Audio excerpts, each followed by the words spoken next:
Hello बच्चों, आज के इस वीडियो लेक्चर में हम लोग बात करने वाले एक इम्पोर्टेंट टॉपिक की जिसका नाम है equipotential surface.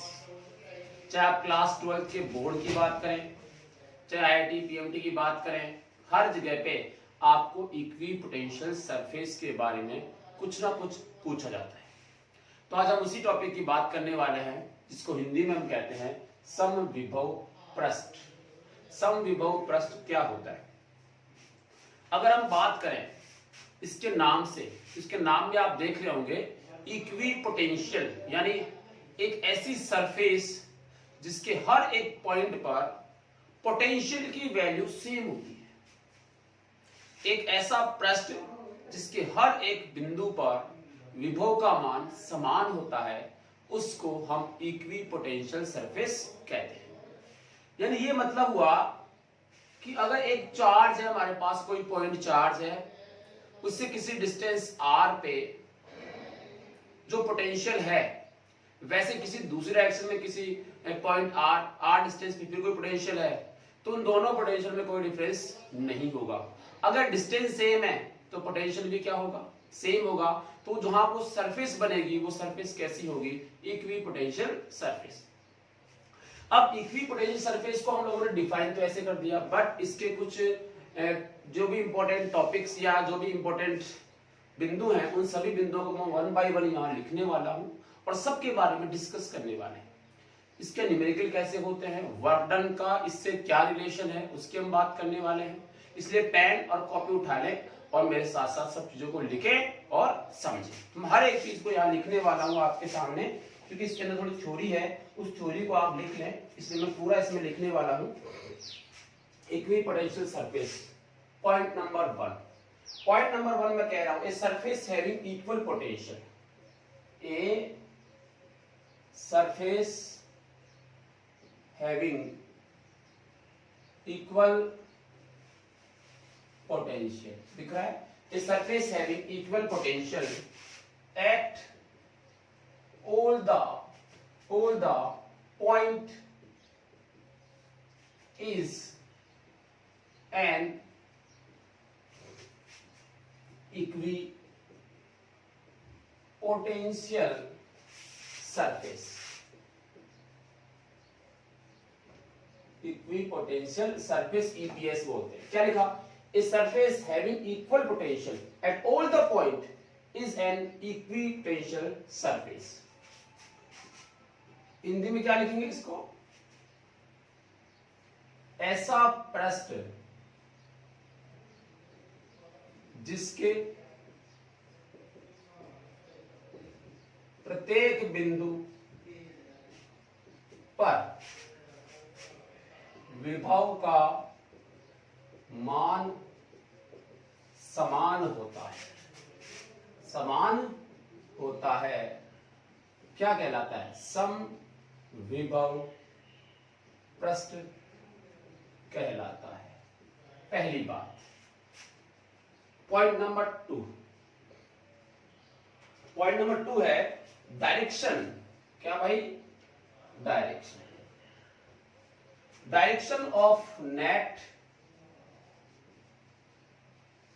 Electric field. Net की बात होगी, नेट इलेक्ट्रिक फील्ड यानी जितने भी इलेक्ट्रिक फील्ड है उनसे जो नेट इलेक्ट्रिक फील्ड बन रहा है उसकी डायरेक्शन हमेशा क्या होनी चाहिए? मस्ट बी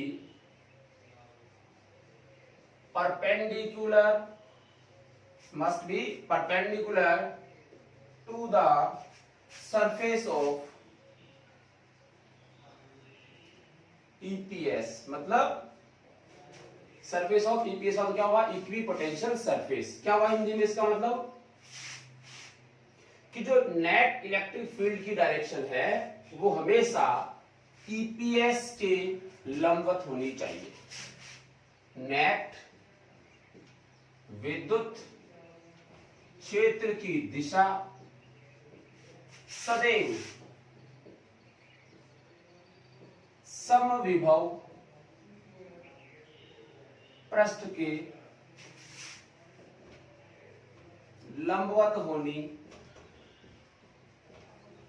चाहिए।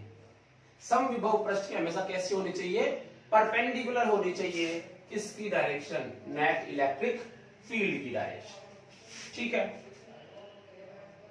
नंबर 3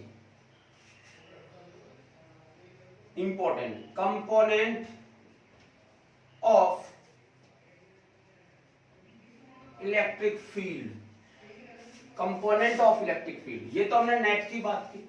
मान लो नेट इलेक्ट्रिक फील्ड नहीं है, उसका कोई कंपोनेंट है, उसका कोई कंपोनेंट है, वो हमेशा होना चाहिए parallel to EPS. Parallel to EPS, इसको हम लोग बोल सकते हैं टेंजेंशियल सरफेस, टेंजेंशियल सरफेस या टेंजेंशियल कंपोनेंट भी बोल सकते हैं। Tangential component must be zero, must be zero. It means potential gradient along the surface must be zero. देखो इसको समझना जरूरी है, क्या बोला गया, कंपोनेंट ऑफ इलेक्ट्रिक फील्ड, किसी भी इलेक्ट्रिक फील्ड से इलेक्ट्रिक फील्ड इधर हुआ, उसका कोई कंपोनेंट है, ये this is E and this is E cos theta, ये कोई कंपोनेंट। तो component of electric field parallel to EPS, मतलब ये हुआ कि अगर कोई कंपोनेंट किसके पैरेलल है, ईपीएस के पैरेलल है, पोटेंशियल के पैरेलल है सरफेस। या सरफेस का मीनिंग तो यही तो होता है, जैसे मान लीजिए सरफेस है, ये एक सरफेस है, कौन सी सरफेस है, इक्विपोटेंशियल सरफेस। अभी सीखेंगे, देखो डायग्राम बना के सिखाऊंगा आपको। ये इक्विपोटेंशियल सरफेस है और ये कोई इलेक्ट्रिक फील्ड है, ये कोई इलेक्ट्रिक फील्ड। अब मान लो ये इलेक्ट्रिक फील्ड है तो इसका एक कंपोनेंट लो, किधर, इक्विपोटेंशियल सरफेस के पैरेलल। ये इक्विपोटेंशियल सरफेस है, इसके पैरेलल ये वाला कंपोनेंट, ये पैरेलल कंपोनेंट, इसको हम टेंजेंट कंपोनेंट भी कह सकते हैं। स्पर्शरेखीय मस्ट बी जीरो, ये हमेशा जीरो होना ही चाहिए। यार ये तो होएगा ही, क्योंकि हम लोग कह ही रहे हैं कि इस वाली इक्विपोटेंशियल सरफेस के परपेंडिकुलर होता है कौन, net electric field, net electric field.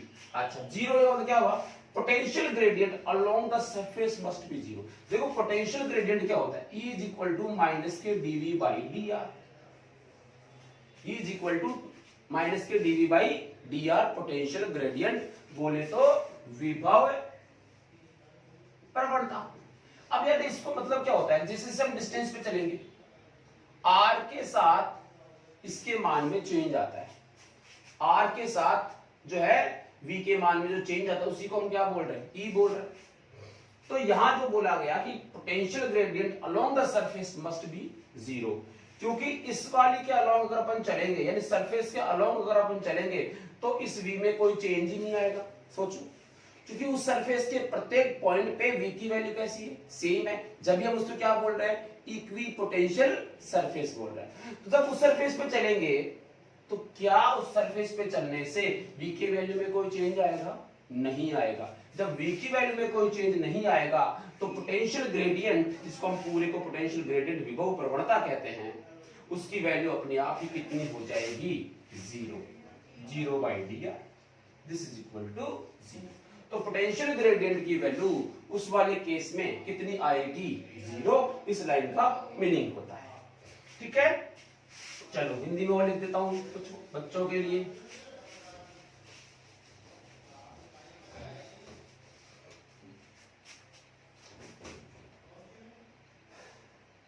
विद्युत क्षेत्र का घटक ईपीएस के समांतर है, तो ये सॉरी, विद्युत क्षेत्र का घटक जो किसके समांतर है, ईपीएस के समांतर, वो क्या होना चाहिए, जीरो। इसको पूरे लिख लेता हूं मैं, ईपीएस के समांतर विद्युत क्षेत्र का घटक शून्य होना चाहिए। मतलब potential gradient along the surface, अर्थात क्या हुआ, ईपीएस के समांतर विभव प्रवणता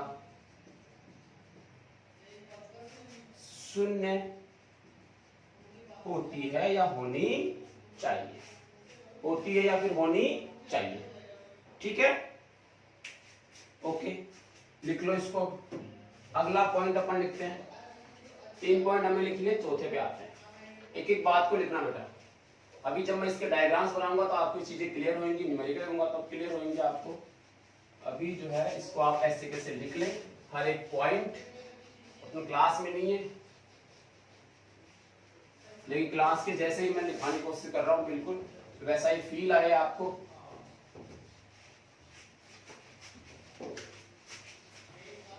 चलो लिखो नंबर 3। नंबर 3 है आपका, नंबर 3 लिखते नंबर 4। 2 ईपीएस यानी क्या हुआ, 2 equipotential surface, 2 EPS never intersect each other, never intersect each other, यानी दो जो है एक दूसरे को भी नहीं काट सकती, because 2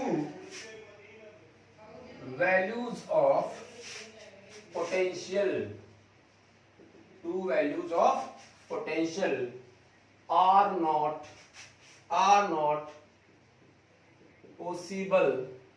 possible at same point, यानी एक बिंदु पर पोटेंशियल की 2 वैल्यू पॉसिबल नहीं है। तो हम क्या लिखेंगे, 2 ईपीएस एक दूसरे को कभी भी नहीं काटती हैं, क्योंकि एक बिंदु पर 2 मान संभव नहीं है, एक बिंदु पर 2 मान संभव नहीं है। ठीक है,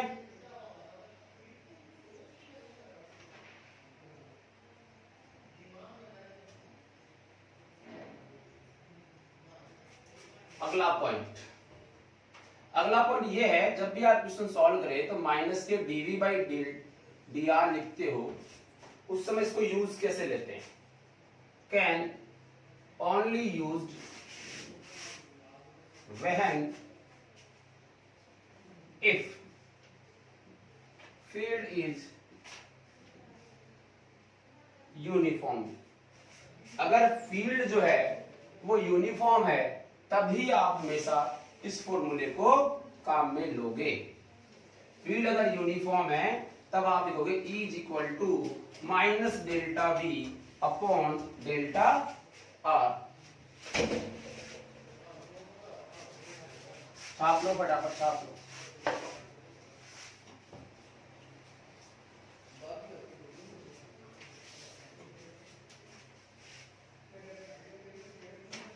अब एक क्वेश्चन, ठीक है, और जैसे इस पे आधारित एक क्वेश्चन लेते हैं।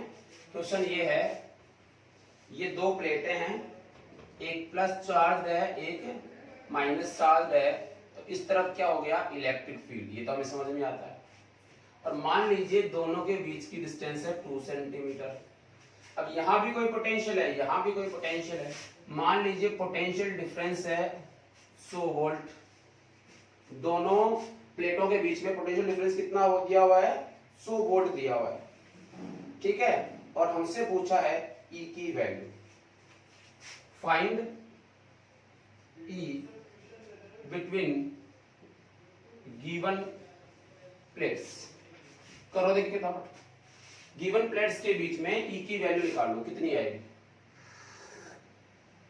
कर सकते हो, वोल्ट पर मीटर में आंसर चाहिए। क्या आएगा बोलो? क्या यहाँ पे इस डायरेक्शन में इलेक्ट्रिक फील्ड है? यस। ये यूनिफॉर्म है कि नॉन यूनिफॉर्म है? तो आंसर है यूनिफॉर्म इलेक्ट्रिक फील्ड है। और जब यूनिफॉर्म इलेक्ट्रिक फील्ड है तो क्या अप्लाई कर सकते हैं? E is equal to minus के delta V upon delta R। So this E is equal to minus delta V upon delta R। But हमें इसका मैग्नीट्यूड चाहिए। क्या चाहिए? मैग्नीट्यूड। E पूछा है ना, E का मतलब क्या होता है? इसका मैग्नीट्यूड। सो मैग्नीट्यूड के अंदर हमें माइनस के साइन की जरूरत है नहीं है। ठीक है, तो क्या लिखा जाएगा? Delta V upon delta R। इन दोनों बीच में डिस्टेंस कितना दिया हुआ? 2 सेंटीमीटर। और ये पोटेंशियल कितना दिया हुआ भाई? 100/2। कितना आया? 50 वोल्ट पर सेंटीमीटर। ध्यान रखना 50 वोल्ट पर सेंटीमीटर है, तो कितना हो जाएगा? 5000 वोल्ट पर मीटर। ये इसका आंसर हो जाएगा। ठीक है, लिख लो।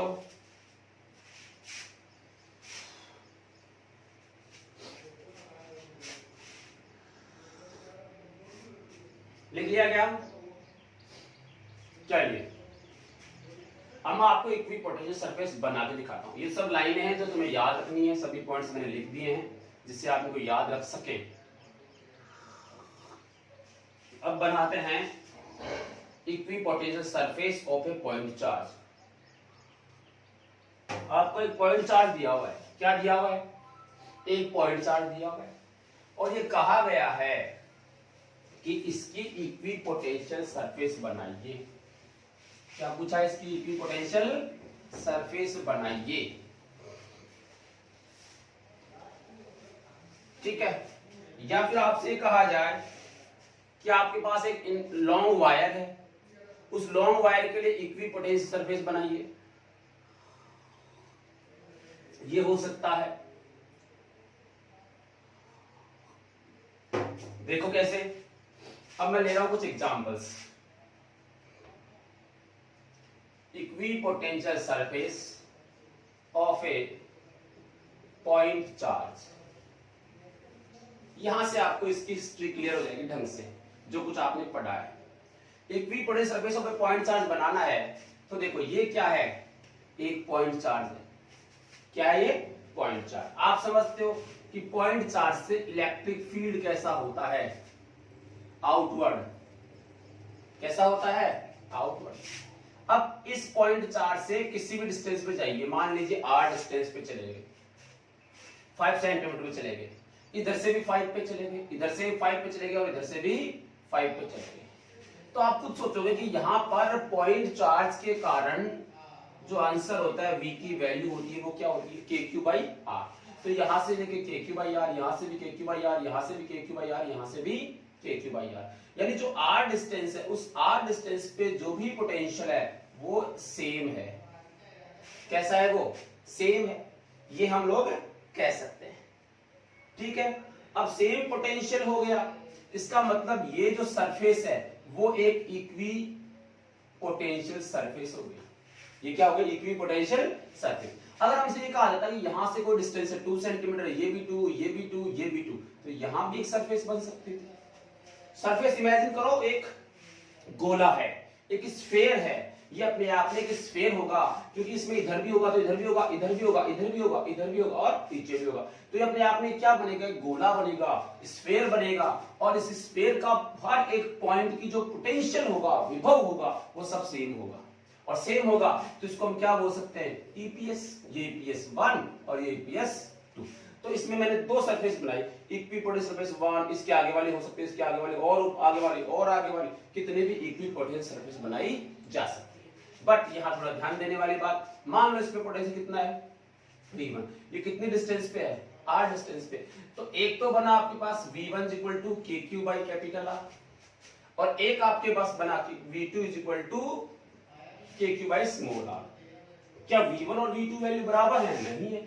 V1 ज्यादा है, V2 कम है, क्योंकि ये डिस्टेंस अगर कम हुई तो V1 की वैल्यू क्या होगी? ज्यादा, और ये डिस्टेंस अगर ज्यादा हुई तो V2 की वैल्यू क्या होगी? कम। तो हमने कहा V1 is greater than V2। अब इक्विपोटेंशियल सरफेस क्या है भाई, इसका हर एक पॉइंट जो है वो इक्विपोटेंशियल सरफेस में आता है, बट ये और ये इनका पोटेंशियल सेम नहीं है, ध्यान देना, यहां मिस्टेक करते हैं बच्चे, इसका और इसका पोटेंशियल सेम नहीं है। इस वाली सरफेस का हर एक पॉइंट का पोटेंशियल सेम है, इस वाली सरफेस का भी हर एक पॉइंट का पोटेंशियल सेम है, बट इसका और इसका पोटेंशियल सेम नहीं है। इस चीज का विशेष ध्यान रखेंगे, समझ आया।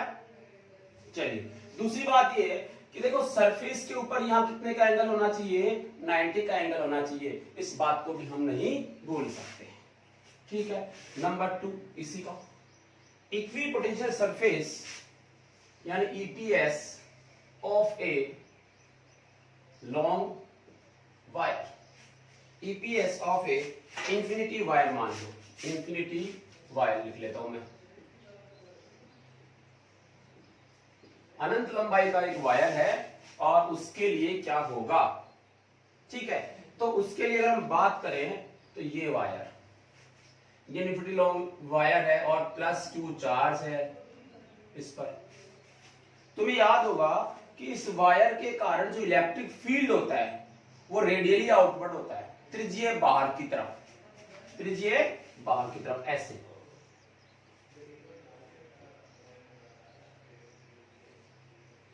कुछ ऐसे ऐसे इस तरफ भी लाइनें आएंगी, आपकी तरफ भी, सामने की तरफ भी लाइनें आएंगी, पीछे की तरफ अंदर भी जाएंगी लाइनें, मेरी तरफ भी आएंगी ऐसे, तो हर तरफ इसमें लाइनें होंगी। तो सोचो अगर मैं यहां पर, ये तो इलेक्ट्रिक फील्ड हो गया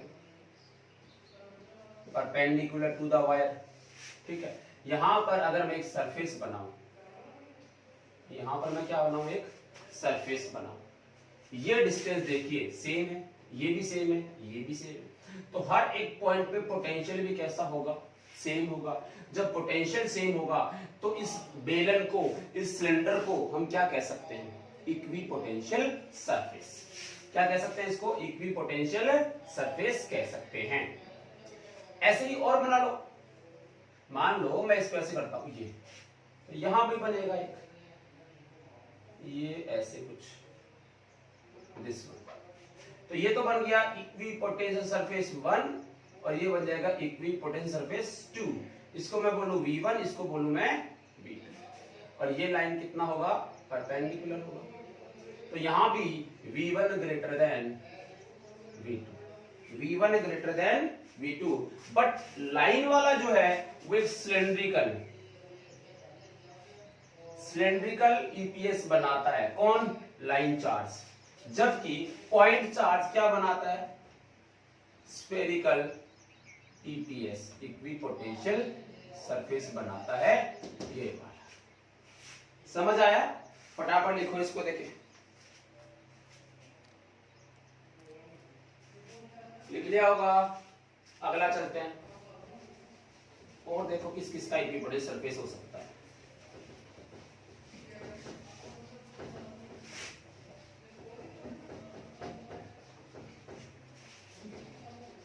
देखो और लेता हूं नंबर 3, 1 2 3। अगर ऐसा हो यूनिफॉर्म इलेक्ट्रिक फील्ड है, कैसा है, यूनिफॉर्म इलेक्ट्रिक फील्ड, ऐसे ये होता है ना यूनिफॉर्म इलेक्ट्रिक फील्ड, एक समान विद्युत क्षेत्र, इसमें कोई सरफेस है, ये कोई सरफेस है, ये दो सरफेस मैंने बना दिया ऐसे परपेंडिकुलर, ध्यान रखना परपेंडिकुलर ये, तो इस सरफेस का पोटेंशियल कितना मान लो V1 और इसका V2। इस सरफेस का हर एक पॉइंट, जैसे मान लो ये A है और ये क्या है C और ये क्या है B, तो C और D पॉइंट तो कौन सरफेस पे है, V2 वाली पे, और A और B कौन सरफेस पे है, V1 वाली पे। तो मैं यहां ये तो सही लिखूंगा कि V1 की वैल्यू V2 से ज्यादा होती है, ये तो मानने वाली बात है, but potential of A is equal to potential of B and potential of C is equal to potential of B। ये आपस में सेम है, ये भी आपस में सेम है, बट ये आपस में सेम नहीं है।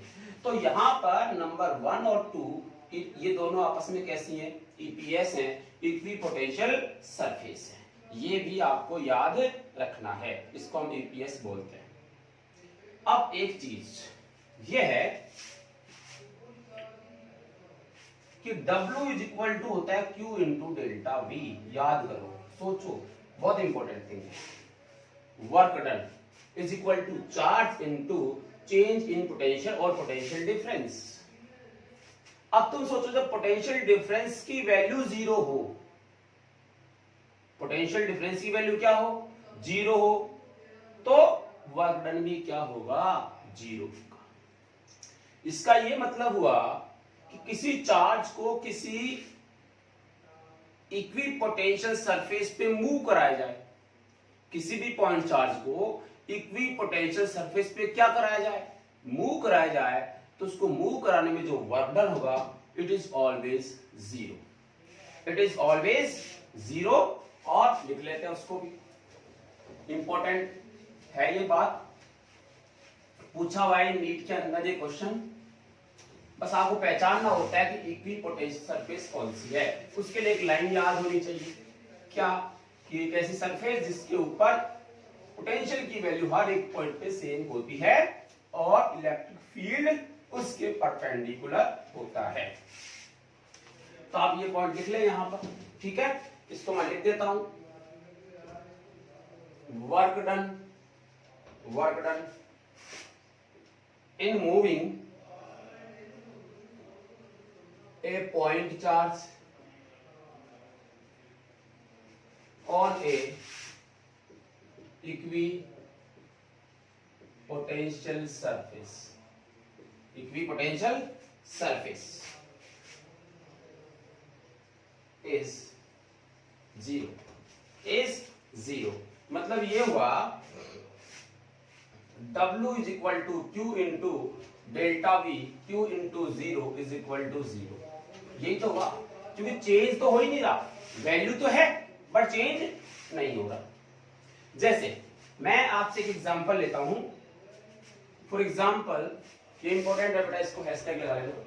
एग्जांपल लेता हूं मैं कि एक मेटालिक स्फीयर है, चालक गोला। क्या है ये, चालक गोला,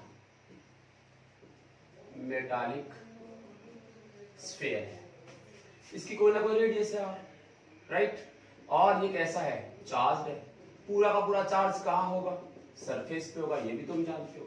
अब मुझे बताओ, सरफेस के ऊपर, सरफेस पे V की वैल्यू कितनी होती है, KQ बाई R।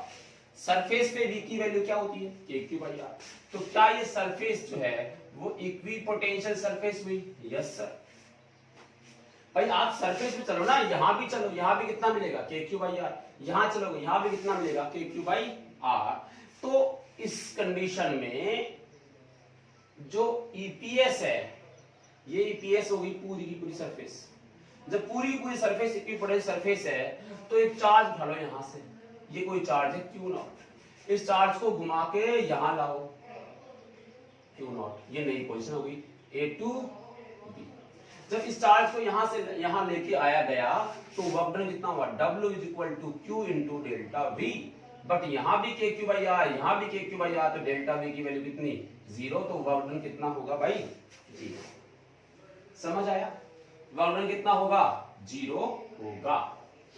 ठीक, एक क्वेश्चन तुमसे पूछता हूं, अच्छा एक बात बताइए कि अगर कोई सरफेस ऐसी है जिसपे विभव की वैल्यू ही जीरो है, विभव की वैल्यू ही जीरो है, यानी पोटेंशियल की वैल्यू जीरो है, तो क्या उसको हम इक्विपोटेंशियल सरफेस कहते हैं। बहुत ही अच्छा क्वेश्चन है। एक ऐसी सरफेस है जिसके ऊपर पोटेंशियल की वैल्यू जीरो है, पोटेंशियल की वैल्यू जीरो है, होता है क्या, हैं, बोलो, यस, ऐसा होता है कि अगर एक सरफेस ऐसी है जिसपे पोटेंशियल की वैल्यू जीरो है, तो उस वाले को हम क्या बोलेंगे, उसको भी इक्विपोटेंशियल सरफेस ही बोलेंगे। तो वहां भी डेल्टा V की वैल्यू जीरो ही आएगी। अच्छा एक चीज और है, जैसे मान लो एक आपके पास -Q चार्ज है ना, -Q चार्ज, और ये क्या है, +Q चार्ज। ये इक्वेटोरियल लाइन है, इक्वेटोरियल लाइन। अब इक्वेटोरियल लाइन के ऊपर इलेक्ट्रिक फील्ड V की वैल्यू आप निकालते हो यहां कहीं, और इस पूरे के पूरी लाइन पे अगर V की वैल्यू सेम है तो क्या किसी चार्ज को ट्रांसफर करने में वर्क डन होगा? तो आंसर है नहीं होगा, वो जीरो होगा। कुल मिला के तुम्हें केवल इतना सा याद रखना है कि अगर कोई भी सरफेस पर पोटेंशियल की वैल्यू सेम है तो उस पे कितना भी चार्ज इधर उधर करो उसमें वर्क डन हमेशा जीरो आएगा, हमेशा वर्क डन क्या आएगा? जीरो आएगा। ठीक है, तो आज के लेक्चर में हम लोग इतना ही पढ़ेंगे। नेक्स्ट लेक्चर के अंदर हम लोग इसको और कंटिन्यू करेंगे। तब तक के लिए थैंक यू।